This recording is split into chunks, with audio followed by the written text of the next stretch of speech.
Allah Subhanahu wa taala berfirman di dalam Al-Qur'anul Karim, wa yakhluqu ma la ta'lamun. Dan Allah Subhanahu wa taala telah menciptakan makhluk yang kalian tidak tahu. Kita sangat yakin bahwa Allah Subhanahu wa taala menciptakan banyak makhluk selain manusia, selain jin dan selain malaikat. Kita tidak tahu, wallahu a'lam. Tapi yang jelas bahwa kita harus yakin Allah Subhanahu wa taala menciptakan banyak makhluk yang kita tidak tahu. Karena Allah mengatakan wa yakhluqu ma la ta'lamun. Dan Allah menciptakan makhluk yang kalian tidak tahu. Maka salah satu makhluk yang tidak bisa kita lihat ciptaannya, tetapi mereka bisa kita rasakan keberadaannya, adalah para malaikat. Jadi malaikat adalah makhluk yang Allah Subhanahu wa taala ciptakan dan Allah Subhanahu wa taala perintahkan untuk senantiasa bersama manusia. Ma'asyiral muslimin yang dimuliakan Allah Subhanahu wa taala, ketika Allah Subhanahu wa taala menciptakan makhluk yang namanya jin, maka jin adalah makhluk yang pertama kali menghuni bumi ini sebelum manusia.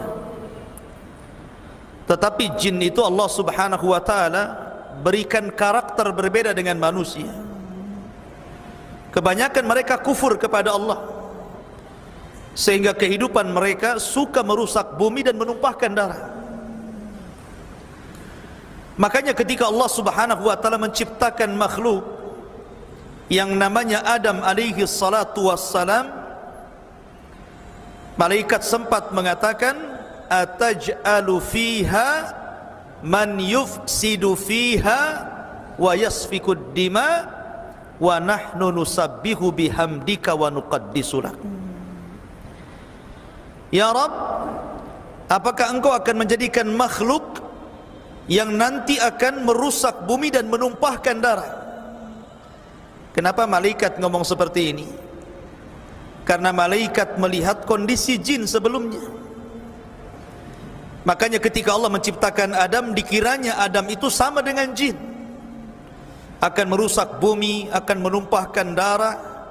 Wa nahnu nusabbihu bihamdika wa nuqaddisu lak. Sementara kami ya Rabb, makhluk yang senantiasa bertasbih dan mujimu. Tapi Allah Subhanahu wa taala mengatakan, inni a'lamu ma la ta'lamun. Saya lebih paham dengan kalian. Ma'asyiral muslimin yang dimuliakan Allah Subhanahu wa taala, ketika Allah Subhanahu wa taala ciptakan Adam dan ditiupkan ruh, maka Allah Subhanahu wa taala berfirman, wa idz qala rabbuka lil malaikati isjudu li Adam fasajadu illa iblis.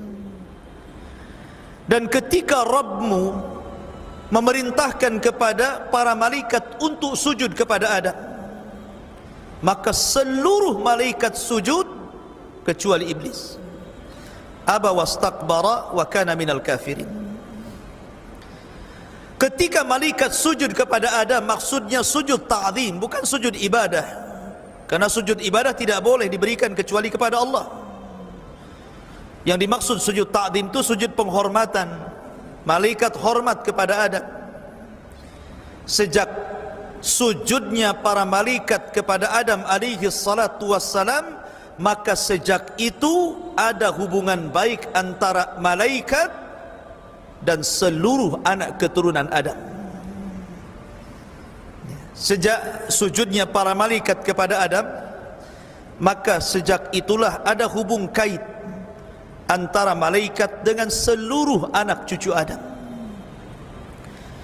Makanya Adam alaihi salatu wassalam ketika belum ditiupkan roh, maka iblis itu selalu datang dan melihat-lihat. Terkadang iblis masuk ke telinganya Adam, terkadang masuk ke lubang hidungnya, karena belum ditiupkan roh, masih berupa patung keras. Kemudian iblis mengatakan, lau sullitu alayya la ahlakan. Kalau seandainya makhluk ini diserahkan kepadaku, kuhancurkan dia. Dan nampak hasadnya di sini. Belum lagi ditiupkan roh, iblis sudah hasad tuh sama Adam. Makanya kemudian ketika Allah Subhanahu wa taala meniupkan roh kepada Adam, Adam kemudian meminta bantuan kepada Allah Subhanahu wa taala karena lemahnya dia di hadapan iblis. Maka Allah Subhanahu wa taala menjanjikan kepada Adam, setiap lahir anak keturunan Adam, maka Allah Subhanahu wa taala akan mengutus malaikat untuk menjaga Bani Adam dari gangguan syaitan. Itu menunjukkan ada hubung kait.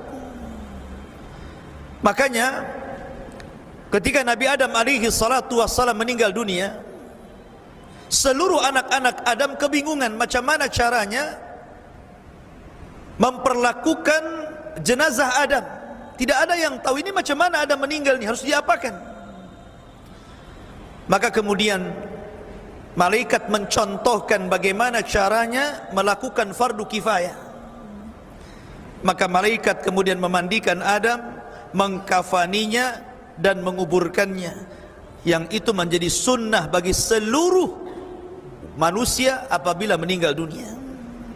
Dimandikan, dikafankan dan dikuburkan. Lah ketika Adam alaihi salatu wassalam, kemudian malaikat sujud kepada Adam alaihi salatu wassalam, kemudian selesai sujud, maka Allah Subhanahu wa taala berfirman kepada Adam, ya Adam, salim ilaihim. Wahai Adam, ucapkan salam kepada mereka para malaikat. Fa innahu tahiyyatuka wa tahiyyatu ummatika min ba'dika. Karena sesungguhnya ucapan salam itu akan menjadi simbol ucapan penghormatan bagi umatmu sampai kiamat dibangkitkan. Kemudian Adam alaihi salatu wassalam datang kepada malaikat dan mengatakan assalamu alaikum. Maka malaikat menjawab wa alaikumussalam wa rahmatullahi wa barakatuh. Maka malaikat menambah wa rahmatullah. Dan salam ini menjadi salam yang dianjurkan bagi seluruh orang yang beriman apabila bertemu dengan saudaranya, mengucapkan assalamualaikum, maka jawab waalaikumsalam warahmatullahi wabarakatuh. Bahkan diceritakan bahwa ketika Adam alaihi salatu wassalam ditiupkan roh, belum sampai ke dada, baru sampai di tenggorokan, maka tiba-tiba Adam bersin. Kemudian Allah Subhanahu wa taala berfirman, "Qul alhamdulillah." Katakan ya Adam, alhamdulillah, segala puji bagi Allah. Makanya kemudian disunahkan kalau antum bersin mengucapkan alhamdulillah. Maka malaikat di sekitarnya langsung mendoakan Nabi Adam dan mengatakan yarhamukallah. Jadi antum kalau mendengar bersin, ucapkannya apa? Yarhamukallah. Lah dari cerita ini, ikhwatu fiddin muliakan Allah Azza wa Jal, kita nampak ada hubung kait antara malaikat dengan Adam. Maka begitu juga akan terjadi hubung kait malaikat ini dengan seluruh anak keturunan Adam sampai kematiannya, sampai ketika mereka berada di padang mahsyar, sampai kemudian mereka sedang dihisab, sampai pun ketika masuk ke dalam sorga. Maka malaikat akan terus bersama manusia. Ma'asyiral muslimin yang dimuliakan Allah Azza wa Jalla, kita mulai mengenal alam malaikat dari hubung kait para malaikat dengan para nabi, hubung kait malaikat dengan manusia, kemudian apa saja yang membuat manusia malaikat senang dan apa saja yang menjadikan malaikat itu tidak suka dan tersakiti, kemudian berapa jumlah para malaikat, kemudian juga bagaimana para malaikat itu ketika mereka bersama manusia, dan begitu seterusnya. Kita akan jelaskan, mudah-mudahan cukup waktunya. Yang pertama, hubung kait para malaikat dengan para nabi. Kita tahu bahwa Ka'bah yang kita lihat hari ini, Ka'bah yang dijadikan kiblat bagi seluruh kaum muslimin, siapa yang menciptakan pertama Ka'bah? Para malaikat. Malaikatlah yang pertama kali membangun Ka'bah. Makanya ketika Ibrahim alaihi salatu wassalam meletakkan Hajar dan juga Ismail, apa kata Ibrahim? Rabbana inni askantu min dzurriyyati biwadin ghairi di zar'in inda baitikal muharram. Ya Rabb, sesungguhnya kami letakkan anak keturunanku di sebuah lembah yang tidak ada tumbuhan di sisi rumahmu yang dihormati. Maksudnya Ka'bah. Saat itu tidak, Ibrahim belum membangun Ka'bah, ya kan? Kenapa Ibrahim mengatakan biwadin ghairi di zar inda baitikal muharram, di sisi rumahmu yang muharram, Ka'bah al-muharram? Maknanya Ka'bah sudah ada. Ibrahim meletakkan Ismail dan Hajar di situ. Cuman karena lamanya waktu, Ka'bah itu kemudian roboh sehingga tinggal pondasinya yang sudah terkubur tanah. Dari situlah kemudian Allah Subhanahu wa taala berfirman, wa id yarfa'u Ibrahimul qawaida wa Ismail. Dan ketika Ibrahim meninggikan Ka'bah, bukan membangun, karena pondasinya sudah ada, meninggikan Ka'bah dan putranya Ismail, karena memang Ka'bah sebelumnya sudah dibangun oleh siapa? Oleh malaikat. Ibrahim tinggal meninggikan saja dari pondasinya. Lah ada kisah yang menarik. Ketika Nabi Ibrahim kemudian pulang setelah meletakkan Hajar dan Ismail di Mekah, kemudian dia pulang ke Palestina. Dan Ibrahim sudah tua. Tiba-tiba Allah Subhanahu wa taala mengutus 3 malaikat yang menjelma anak-anak muda yang tampan, anak-anak muda yang kekar, datang ke rumah Ibrahim. Karena Ibrahim itu ma'ruf, orang yang pertama mengajarkan bagaimana cara menghormati tamu. Dan itu menjadi syariat kita, ya kan? Nabi SAW mengatakan, man kana yu'minu billahi wal yaumil akhir falyukrim dhaifahu. Barang siapa yang beriman kepada Allah dan hari akhir, hormati tamunya. Siapa yang pertama kali mengajarkan cara menghormati tamu? Ibrahim. Dialah yang pertama kali mengajarkan bagaimana cara menghormati tamu. Jadi ketika 3 orang ini datang ke rumah Ibrahim, dia langsung menyembelih seekor kambing. Setelah itu memasaknya, kemudian menghidangkan di antara 3 tamu tadi. Rupanya jangan lagi memakan, nengok saja tidak. Dikasih minum juga sama, jangan lagi meminum, ditengok saja tidak. Malah tamu ini memperhatikan wajah Ibrahim. Jadi takutlah Ibrahim kalau ada tamu kayak gini. Coba saja antum ada tamu, antum suguhkan malah muka kita dilihat dia. Kasih minum, nengok kita gak takut. Jadi jangan-jangan penjahat kan begitu. Maka Ibrahim ketakutan, dia sudah tua, tamu ini muda-muda bisa saja melakukan kejahatan. Tapi kemudian belakangan Allah Subhanahu wa taala memberitahu bahwa 3 tamu itu adalah jelmaan dari Jibril, kemudian Mikail dan Malakul Maut. Setelah itu kemudian Ibrahim baru paham siapa yang dihadapannya itu. Kemudian Allah Subhanahu wa taala mengutus 3 orang ini dengan 2 tugas. Pertama tugas kepada Ibrahim, yang kedua tugas kepada keponakannya Ibrahim, Lut alaihi salatu wassalam. Adapun tugas kepada Ibrahim, maka malaikat ini menghabar gembirakan bahwa Ibrahim akan punya anak namanya Ishak, lain ibu dengan Ismail. Kemudian yang kedua, setelah memberikan kabar gembira bahwa Ibrahim akan punya Ishak, maka 3 malaikat ini kemudian menuju negeri Sodom, negerinya kaum Lut. Karena mereka menjelma orang-orang laki-laki tampan, laki-laki yang kekar gitu kan, sehingga ketika masuk ke negeri Sodom, Lut itu punya anak perempuan yang selalu berjaga-jaga di perbatasan Sodom. Jadi kalau ada laki-laki masuk, disuruh pulang. Karena apa? Takut diperkosa oleh orang-orang Sodom. Laki-laki memperkosa laki-laki. Aneh ya? Harusnya laki-laki memperkosa perempuan kan gitu. Ini laki-laki memperkosa perempuan laki-laki gitu kan. Namanya kaum Lut, liwat. Bahasa kita kerennya LGBT lah ya gitu. Kemudian anak muda ini terus memaksa ingin bertamu kepada Lut alaihi salatu wassalam. Akhirnya karena mendesak, kemudian anak putrinya membawa 3 tamu yang tampan-tampan ini ke rumah Lut. Rupanya istri Lut ini berkhianat. Dia keluar dari rumah ngasih tahu kaum Sodom bahwa di rumah dia ada tamu laki-laki yang tampan-tampan. Oh, cepat kamu ke sana gitu. Datang segerombolan laki-laki, kemudian mengepung rumah Lut tuh, memaksa ingin masuk dan mengambil 3 anak muda tampan itu. Mereka enggak tahu kalau itu adalah malaikat gitu. Masa malaikat mau diperkosa? Ya kan? Ya, coba. Akhirnya kemudian mereka karena memaksa itu membuka, mendobrak pintu. Lut sudah berusaha menahan pintu, tapi mereka meringsak masuk.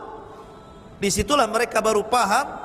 Ketika Jibril alaihi salatu wassalam melihat mereka, Jibril keluar dan langsung merubah dirinya menjadi bentuk aslinya, memiliki 600 sayap, dan langsung ditampar oleh sayapnya. Semua buta matanya ya, jadi yang datang itu semuanya buta. Kalau yang nggak datang nggak buta lah. Itu hukuman yang pertama kepada kaum Lut, dibutakan matanya. Jadi keluar matanya semua dari tempatnya. Kemudian setelah itu Jibril terbang ke atas dengan 1 sayap. Jibril menancapkan ke negeri Sodom, kemudian mengangkat ke langit, kemudian menumpahkannya. Otomatis orang berjatuhan itu. Tidak cukup sampai di situ, ketika mereka sudah berjatuh sampai di bumi, Allah tembakin dengan batu seperti meteor, ada apinya sampai mati. Setelah itu baru Allah timpakan Sodom dan mengubur mereka semuanya. Dari sinilah kemudian Ali bin Abi Thalib radhiyallahu an mengambil istimbat hukum bagi para pelaku homoseksual, bahwa mereka bukan dirajam, tetapi mereka dibawa ke atas bukit atau ke atas gedung, kemudian dilempar, setelah itu dirajam dari atas. Seperti Jibril memperlakukan negeri Sodom, dinaikkan dulu, kemudian diruntuhkan, baru ditembakin batu. Begitu ya. Tapi ini tugas pemerintah, bukan tugas antum. Nanti antum tangkepin pula itu orang-orang di jalan itu ya, dibawa ke yang tinggi, dilempar-lemparnya ya. Ma'asyiral muslimin yang dimuliakan Allah Azza wa Jalla. Lah dari sini ikhwatu fillah, di sini ada hubung kait malaikat dengan Nabi Lut, dan ada hubung kait malaikat dengan Ibrahim. Kemudian kisah yang lain, kisah Nabi Daud alaihi salatu wassalam, raja kedua Bani Israel setelah Talut, Daud, kemudian Sulaiman. Itu 3 raja Bani Israel. Nabi Daud alaihi salatu wassalam terkenal ahli ibadah. Makanya kesehariannya Daud itu menjadikan 1 hari untuk melayani rakyatnya, 1 hari untuk memfokuskan ibadah dia dengan Robnya, dan 1 hari untuk mengurus keluarganya. Jadi Daud membagi 3 tuh. 1 hari untuk melayani rakyatnya, setelah itu 1 hari besoknya dia fokus untuk ibadah kepada Robnya, 1 hari berikutnya baru dia melayani keluarganya. Jadi kalau dia sedang fokus ibadah atau sedang melayani keluarga, datang kaumnya mengadu, tidak akan direken sama Daud alaihi salatu wassalam. Kenapa? Karena ada waktu harinya. Sampai suatu ketika ada 2 orang yang bertengkar tuh, ingin cepat diselesaikan masalahnya, datang kepada Nabi Daud pada hari di mana Daud sedang beribadah kepada Allah. Daud tidak peduli, kenapa? Nunggu 3 hari lagi lah. Ini hari saya beribadah, jangan diganggu. Maka akhirnya Allah subhanahu wa ta'ala mengutus 2 malaikat menguji Daud. Dengan cara apa? 2 malaikat ini menjelma 2 orang yang sedang bertengkar, kemudian naik pagarnya istana Daud. Padahal dikunci tuh. Pagarnya tinggi, orang nggak bisa masuk, ya kan? Nggak ada orang yang bisa masuk dan meloncat pagar. Jadi ketika 2 orang jelmaan malaikat ini meloncat pagar, otomatis Daud takut lagi tuh. Nggak ada orang yang bisa meloncat pagar, kenapa orang ini bisa gitu kan? Ketakutan Daud gitu kan? Maka kedua orang ini mengatakan, wahai Daud, kami ini orang yang sedang bertengkar, tolong damaikan kami. Akhirnya kemudian Nabi Daud akhirnya sudah reda dan mengatakan, ada apa dengan kamu? Kemudian orang ini mengatakan, saya punya begini, orang ini begini. Tapi Daud kemudian tergesa-gesa memberikan jawaban. Harusnya seorang mufti harus hikmah dalam menjawab. Kenapa? Karena ketika kita menjadi seorang hakim kemudian memutuskan perkara, tidak boleh sembarangan, sebab dampaknya nanti bahaya. Makanya harus hikmah. Hikmah itu terdiri daripada ilmu, kehati-hatian dan kelembutan. Itu namanya hikmah. Ya. Tetapi Daud tergesa-gesa, makanya Allah tegur ketika itu. Dari kejadian ini Daud sudah tidak membagi lagi harinya. Dia fokus untuk menjadi hakim yang adil kepada rakyatnya. Dari sini menunjukkan apa? Ada hubung kait malaikat dengan Nabi Daud alaihi salatu wassalam.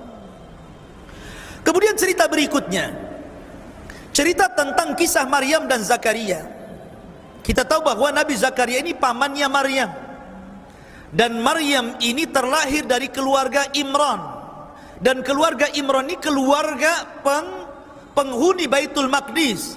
Karena solehnya, maka Allah subhanahu wa ta'ala cantumkan dalam satu surat namanya Al-Imran. Keluarga Imran punya anak namanya Maryam. Maunya laki-laki tapi keluar perempuan, gitu kan? Karena dia sudah bernazar kalau punya anak diserahkan ke Baitul Maqdis untuk mengabdi, ya sudahlah, perempuan pun tak apa-apa gitu kan. Diserahkan ke Baitul Maqdis dan dirawat oleh Nabi Zakaria pamannya. Anehnya, Maryam ini nggak pernah keluar dari mihrabnya. Ya. Dia beribadah sejak kecil, dia beribadah sampai dia gadis. Subhanallah. Karena ibadahnya itulah Allah perhatikan rizkinya. Setiap kali Zakaria masuk ke mihrabnya, sudah ada makanan di situ. Dan makanannya aneh. Makanan yang harusnya di musim dingin ada di musim panas, makanan yang harusnya ada di musim panas ada pula di musim dingin. Dari sini Zakaria berpikir, usia saya sudah 100 tahun, istri saya sudah 90 tahun, belum punya anak. Kalau Allah tidak mustahil memberikan makanan musim panas ada di musim dingin, makanan musim dingin ada di musim panas, maka kalau saya terus meminta keturunan, bukan mustahil Allah juga akan memberikan kepada saya. Dari situlah kemudian Zakaria berdoa, maka datanglah Jibril memberi kabar bahwa istri Zakaria telah mengandung Yahya. Lihat bagaimana hubung kait malaikat dengan Nabi Zakaria. Padahal usianya sudah 100 tahun, istrinya 9 tahun, itu kan sudah tua ya. Coba saja bapak-bapak nanti kalau usia 100 tahun, coba ngaca kayak apa mukanya. Ya. Kan sudah tua dah. Secara logika dokter pun nggak ada yang mengatakan umur segitu punya anak. Apalagi Allah mengatakan wa mra'atuhu akir, artinya bahwa istrinya mandul gitu kan.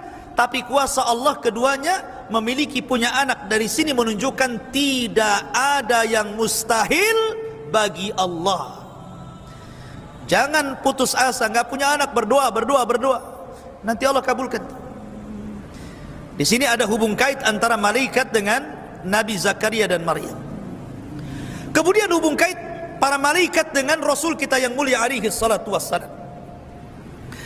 Ketika Nabi sallallahu alaihi wasallam diangkat menjadi nabi dan rasul, kita tahu sebelumnya langit itu penuh dengan jin.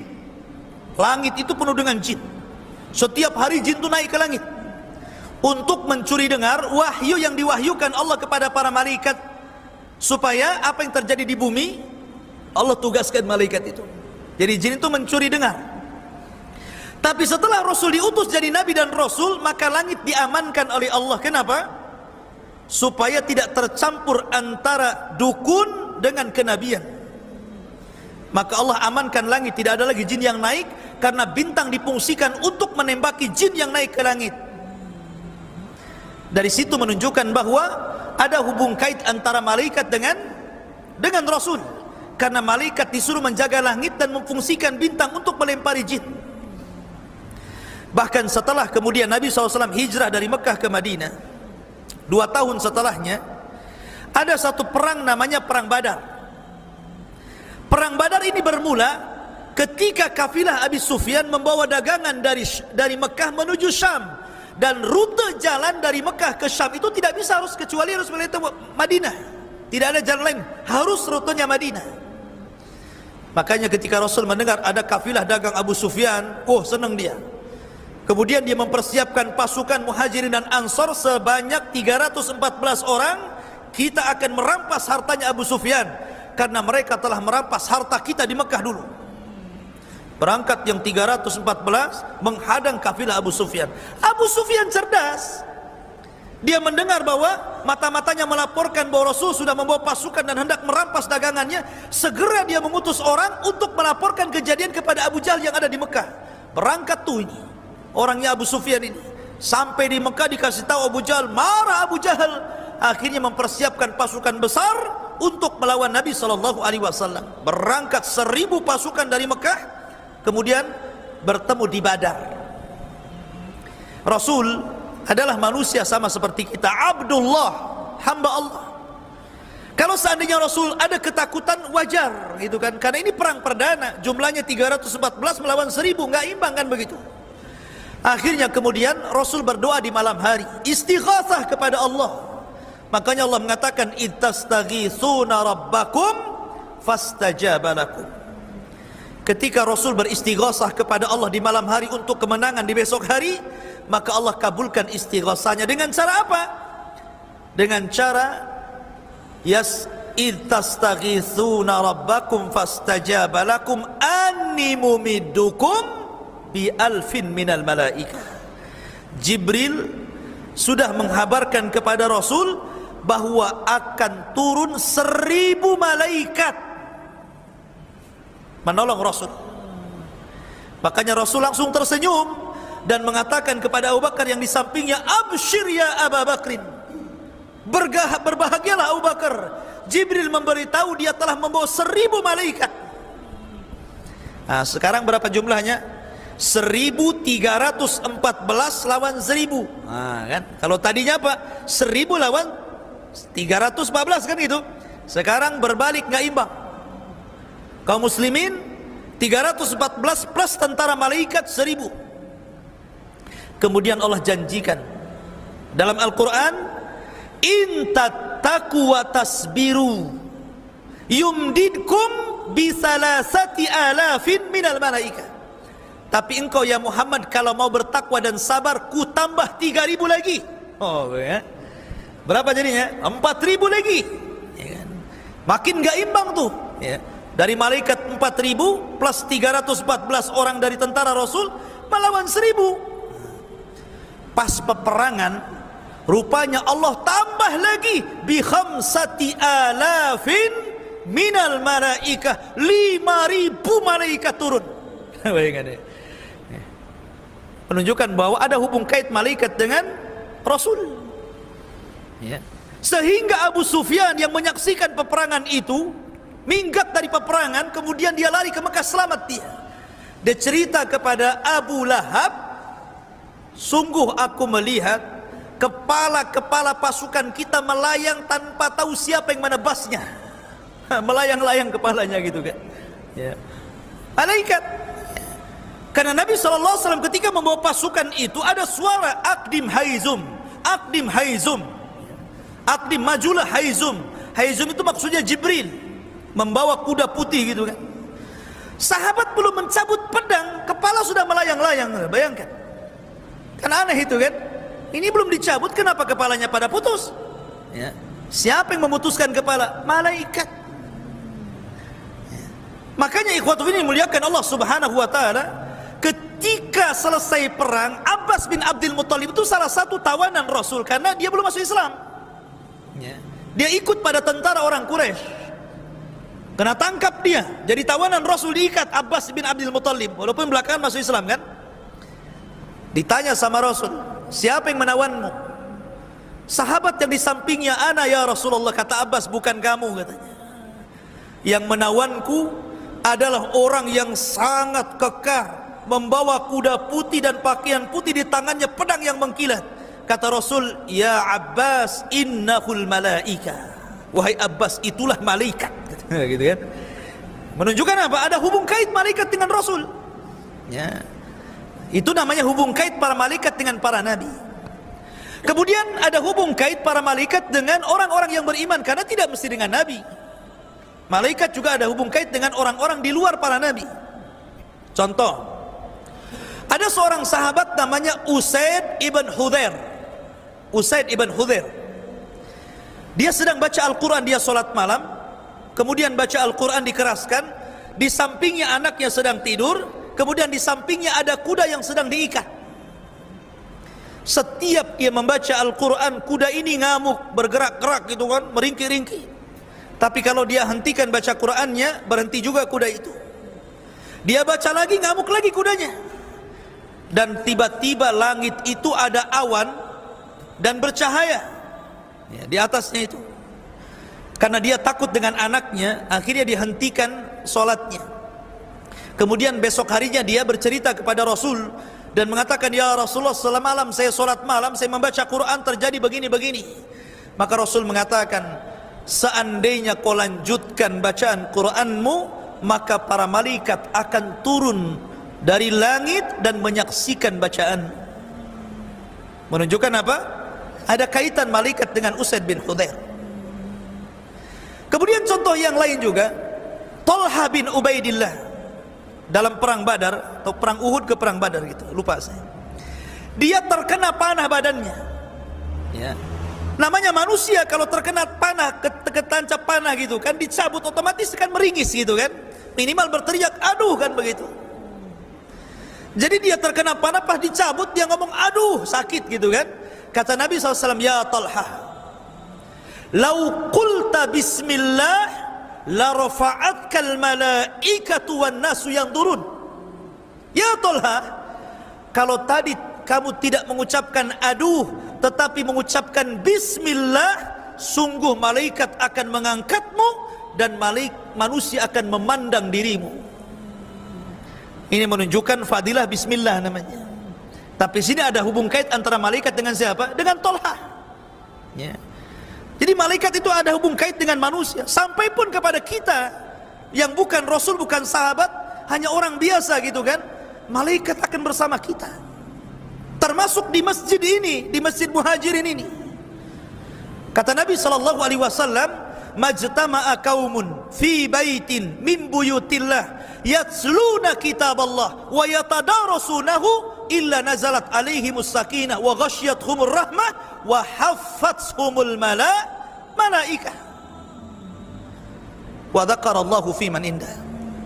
Siapa yang berkumpul di salah satu rumah dari rumah Allah, dibacakan Quran, dibacakan hadis Nabi, dipelajari Quran dan hadis Nabi tersebut, kecuali turun padanya rahmat dan ketenangan, wa haffathumul malaikah.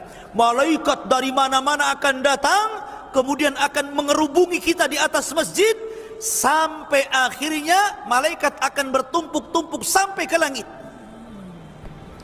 Dalam sebuah riwayat, malaikat yang paling ujung ditanya sama Allah Subhanahu wa taala, bahasa kita, ngapain kau kumpul-kumpul di sini gitu, numpuk di sini nggak ada apa gitu maksudnya. Ya. Maka malaikat menjawab, karena hamba-hambamu ya Rabb yang di bawah, mereka sedang berzikir kepadamu dan bertasbih. Kata Allah, madza yuridu ibadi, apa yang dikehendaki hambaku? Maka malaikat mengatakan, yuridunal jannah wa yakhafuna minan nar. Orang-orang itu sedang mengharap surga dan takut kepada neraka. Kenapa? Karena tujuan orang belajar itu, man salaka tariqan yaltamisu fihi ilman sahalallahu bihi tariqan ilal jannah. Itu tujuan orang belajar kan? Siapa yang meniti sebuah jalan, di sana ada ilmu agama, maka Allah mudahkan jalannya ke surga.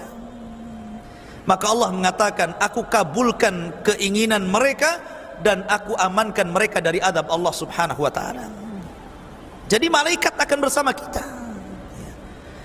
Bahkan apabila seseorang itu berwudu kemudian tidur, dalam sebuah riwayat Tirmidzi, maka malaikat yang di samping ketika kita tertidur pula selepas kita berwudu sebelum tidur, maka malaikat itu akan berdoa sepanjang malam sampai kita bangun. Doanya apa? Allahumma gfir lahu, Allahumma arhamhu. Ya Allah, ampuni dosa ini, orang ini. Ya Allah, rahmati orang ini. Coba, kan enak itu ya. Jadi kalau antum nanti pulang nih mau tidur nih, antum wudu dulu, ajak sama istri tidur dulu, wudu dulu, ayo wudu sama-sama, baru kemudian tidur. Maka selama kita tidur, di samping kita malaikat. Setiap kita berbolak-balik ke kanan ke kiri, setiap kita bergerak, maka malaikat akan mengatakan, ya Allah ampuni orang ini, ya Allah rahmati orang ini. Dan malaikat akan terus berdoa seperti itu sampai anda bangun. Nah, luar biasa gitu kan. Malaikat akan di samping kita itu. Kalau antum gak wudu, ya setan yang di sampingnya ya. Jadi ini fadilah malaikat akan bersama kita. Termasuk juga para malaikat itu akan menjaga kita. Makanya coba perhatikan. Coba seandainya antum malam ini jangan tidur di kamar, tidur di teras. Teras rumah antum di luar, antum tidur di situ. Ya. Kemudian antum bangun, ada nggak semut masuk telinga antum? Ada nggak tiba-tiba bangun kecoa di sini? Ada? Atau tiba-tiba ada lipan di sini? Kok banyak lipan di telinga saya ini? Nggak ada kan? Nggak ada. Siapa yang menjaga? Siapa yang menjadikan semut tidak masuk ke lubang hidung? Siapa yang tidak menjadikan kecoa masuk ke telinga? Siapa yang tidak menjadikan lipan itu masuk ke mulut? Kata Mujahid, seorang tabi'in ahli tafsir, mengatakan, karena Allah mengutus malaikat untuk menjaga hamba-hambanya. Wa inna alaikum lahafidhin. Dan Allah berikan kepada kalian malaikat para penjaga. Malaikat penjaga beda dengan Raqib dan Atid. Kalau Raqib dan Atid pencatat. Kalau penjaga kita itu, kalau seandainya Allah takdirkan kita sedang di jalan, harusnya kita ditabrak, akhirnya tidak jadi ditabrak. Harusnya kita nabrak, tidak jadi nabrak. Harusnya kita jatuh, tidak jadi jatuh. Siapa yang menjaga kita seperti itu? Malaikat. Cuman kan kita tidak tahu, kalau Allah takdirkan Allah menyingkap malaikat, tentu kita akan melihat malaikat di mana-mana. Karena malaikat gaib bagi kita, kita tidak bisa melihatnya. Dan itu menunjukkan bagaimana para malaikat itu bersama Bani Adam. Tetapi ada hal-hal yang terkadang malaikat tersakiti dengan kita. Contoh, Nabi SAW mengatakan bahwa pernah mengusir orang yang ketika masuk ke masjid mulutnya bau bawang. Ya kan? Mungkin kalau zaman sekarang bau rokok lah ya. Kalau zaman dulu kan makan bawang mentah. Sekarang kan jarang orang makan bawang mentah kan. Ya bau rokok lah. Makanya kalau para perokok anda yang belum bisa meninggalkan rokok, kalau masuk masjid jangan kumur-kumur dulu lah kan gitu, baru masuk gitu. Atau bawa minyak gitu. Tapi kan tidak bisa juga, tetap aja kan bau kan. Kenapa kemudian dilarang orang yang makan bawang masuk ke masjid? Ada alasannya, kata Rasul, fa innal malaikata tata'adza mimma yata'adza bihi banu Adam. Karena malaikat tersakiti dengan bau orang ini sebagaimana anak Adam tersakiti kalau ada di sampingnya. Coba saja, kalau antum sholat di samping antum ini sudah nggak mandi 5 tahun, 5 kali. Ya. Mungkin berapa hari gitu kan, nggak mandi. Ya, ketiaknya nggak pernah dikasih Rexona, umpamanya kan. Mungkin antum mikir-mikir, gara-gara, nggak khusyuk antum, tersakiti kan dengan orang sebelah itu. Ya. Sebagaimana orang tersakiti kalau di sampingnya ada orang yang sangat bau, maka malaikat tersakiti juga dengan orang yang bau itu, menunjukkan bahwa malaikat tersakiti dengan Bani Adam. Dua, ketika malaikat Jibril hendak masuk ke rumah Rasul, tiba-tiba nggak mau masuk. Rasul mengatakan, ya Jibril, udkhul, masuk. Jibril nggak mau. Rupanya alasannya karena di rumah Rasul itu ada tirai Aisyah, ada gambar makhluk yang bernyawa di situ. Kemudian oleh Jibril diisyaratkan ke gambar itu, oleh Rasul diambil gambarnya, digulung-gulung, kemudian dibuang. Maka Jibril mengatakan, aku tidak mau masuk karena di rumahmu ada gambar yang bernyawa. Kalau kau mau potong kepalanya, atau kalau kau mau jadikan dia alas dan dihinakan di sana. Menunjukkan malaikat tersakiti dengan gambar kan, dengan gambar yang bernyawa maksudnya. Ataupun tersakiti dengan orang yang memelihara anjing, malaikat rahmat tidak akan masuk. Termasuk rumah yang banyak patungnya, malaikat juga tersakiti di situ. Lah di situ ikhwatu fillah menunjukkan bahwa malaikat pun tersakiti dengan anak Adam. Sebagaimana juga malaikat sangat senang apabila ada anak Adam yang beriman, bertakwa dan beribadah kepada Allah Subhanahu wa taala. Malaikat senang. Malaikat sangat senang sehingga malaikat akan terus menjaganya. Ma'asyiral muslimin yang dimuliakan Allah Subhanahu wa taala. Kemudian juga para malaikat ikhwatu fillah dimuliakan Allah Subhanahu wa taala memiliki jumlah yang banyak. Jumlah mereka tidak bisa dihitung dengan jari, dengan kalkulator, dengan apapun alat yang bisa menghitung, malaikat tidak bisa terhitung. Saking banyaknya. Dan itu dilihat oleh Rasul ketika Rasul Mi'raj ke langit, kemudian sampai di satu tempat namanya Baitul Ma'mur. Baitul Ma'mur itu Ka'bahnya para malaikat. Setiap hari 70.000 malaikat tawaf di Baitul Ma'mur. Kalau Ka'bahnya manusia ya Ka'bah di Mekah. Kalau Ka'bahnya malaikat namanya Baitul Ma'mur. Kata Ibnu Katsir, Ka'bahnya malaikat itu sejajar dengan Ka'bahnya manusia di bumi. Jadi kalau jatuh menimpa Ka'bah yang ada di bumi, sejajar. Ya. Menunjukkan bahwa mereka punya Ka'bah. Lah Rasul ketika Mi'raj melihat setiap hari ada 70.000 malaikat tawaf, habis itu keluar dan tidak kembali. Ada yang mengatakan diwafatkan. Jadi hidupnya satu hari saja diciptakan 70.000, masuk ke Baitul Ma'mur tawaf, habis itu diwafatkan. Ada yang mengatakan entah kemana perginya. Kemudian masuk lagi malaikat yang baru dengan jumlah yang sama. Hari itu juga keluar, besoknya masuk lagi dengan jumlah yang sama. Hari itu keluar, kemudian besoknya malaikat baru dengan jumlah yang sama. Begitu setiap hari. Coba Anda bayangkan berapa tuh jumlahnya tuh. Makanya Rasul mengatakan setiap satu jengkal di langit itu ada malaikat yang sedang menata saf dalam rangka beribadah kepada Allah Azza wa Jalla. Jumlah mereka banyak, ya kan? Dan di antara ikhwatu fiddin, walaupun jumlah itu para malaikat, mereka sudah dibagi-bagi tugas. Bukan mereka sesuka hati, tidak. Mereka sudah dibagi tugas oleh Allah Azza wa Jalla dengan seluruh tugas yang ada di alam semesta ini. Ada malaikat yang tugasnya menurunkan wahyu saja seperti Jibril. Ada malaikat yang tugasnya ngirim hujan seperti Mikail. Mikail tidak sendirian, ada malaikat-malaikat yang lain yang membantunya. Makanya ada satu kisah dalam Sahih Muslim kalau tidak salah, Nabi SAW menceritakan tentang dua orang yang memiliki dua kebun. Tiba-tiba awan ini, tiba-tiba ada awan. Awan ini berjalan sampai ke atas kebunnya seseorang. Tiba-tiba mengeluarkan hujan. Anehnya hujan itu hanya ada di kebun itu saja. Jadi kebunnya luas, ya, tapi hujannya hanya di situ saja. Ini satu petak gitu kan. Ini banyak kebun orang, tapi awan itu hanya menghujani petak itu saja. Dan memanggil-manggil nama orang pemilik kebun itu dari atas. Jadi orang yang mengikuti awan itu dari belakang penasaran, Kenapa awan itu asik di situ saja? Setiap ada awan di situ lagi gitu kan? Dan tidak menghujani kebun sekitarnya. Akhirnya kemudian dia bertanya kepada penghuni kebun itu yang memiliki, siapa namanya? Si Anu. Rupanya persis apa yang ia dengar namanya dengan apa yang ia dengar dari langit. Kemudian ditanya, amalanmu apa gitu kan? Kok bisa kebunmu selalu dihujani? Maka dia mengatakan, karena aku jadikan hasilku 3 bagian. 1 bagian untuk bibit, 1 bagian aku infakkan, 1 bagian untuk keluargaku setiap panen.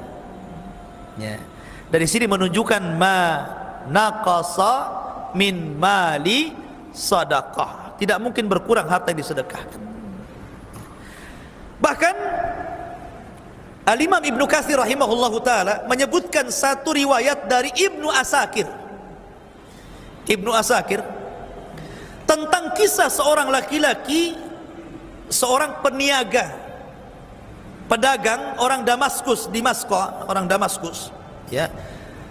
Dia jadi kalau membawa dagangan itu ke daerah namanya Zabadan, jauh, harus melintasi padang pasir. Di rumah dia di Damaskus, tempat jualan dia di satu tempat namanya Zabadan.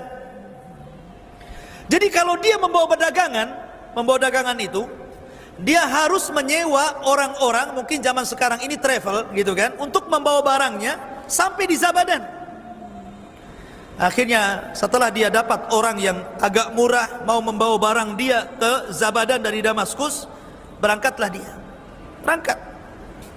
Sampai di tengah jalan, kemudian travelnya ini nawarkan, gimana kalau kita cari jalan yang lebih pendek ke Zabadan, jangan cari jalan yang ini katanya.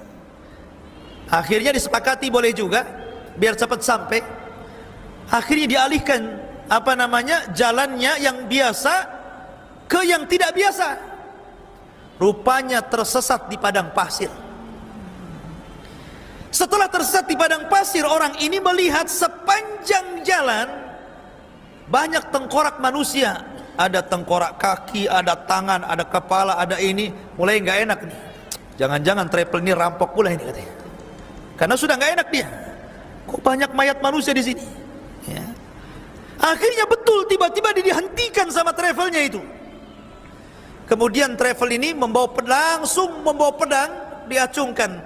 Mungkin kamu sudah tahu siapa saya. Oh, rupanya betul nih travel rampok ini. Mungkin sudah tahu kamu siapa saya.